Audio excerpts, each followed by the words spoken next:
Good evening. My video today, December the 22nd, is Living Life in the Flesh.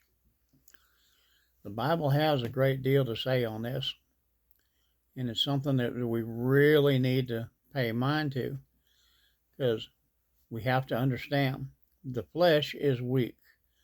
And if we don't keep that under control and manage it through the power and strength of the Lord that He gives us, we can wind up going way off track instead of staying where He wants us and following the path He's led us to.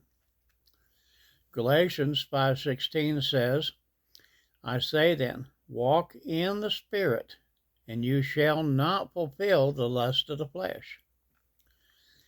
So, we have to keep that in mind.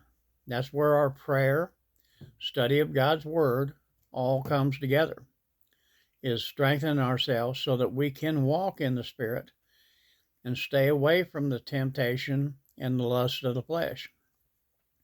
Galatians 6:8 says that he that sows to the Spirit will of the Spirit reap everlasting life. Romans 8:5-8 tells us that living according to the flesh those living according to the flesh set their minds on things of the flesh. But those who live by the Spirit, the things of the Spirit. For to be carnally minded is death, but to be spiritually minded is life and peace, because the carnal is in a battle against God, for it is not to be subject to the law of God, nor indeed can it be.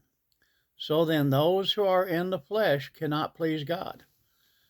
So, once again, our whole goal is to please God and do His will, serve Him, so that we can be a blessing to others and shine the light to others. If you go to Romans 12:2, it tells us, do not be conformed to this world, but be transformed by the renewal of your mind, that by testing you may discern what is the will of God, with what is good and acceptable and perfect. So, when we stay close to God, it's easy for us to know, without a question of a doubt, what is good, what is acceptable, and what is perfect in the way and eyes of the Lord. But it remains a fact that we have to be close to Him. We need to stay close through prayer, study, and fellowship, worship. Okay, all that stuff is very important. Ephesians 3:16 says that according to the riches of His glory, He may grant you to be strengthened with power through His Spirit in your inner being. So, God has put things out there to help us to walk the path, to be strong, and not to waver. But we have to follow that and do our part too. God has been such a blessing to me.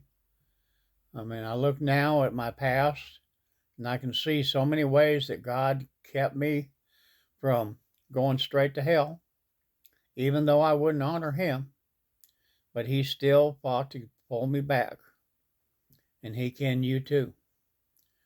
So I pray blessings over each and every one of you. I love you, and I will talk to you tomorrow.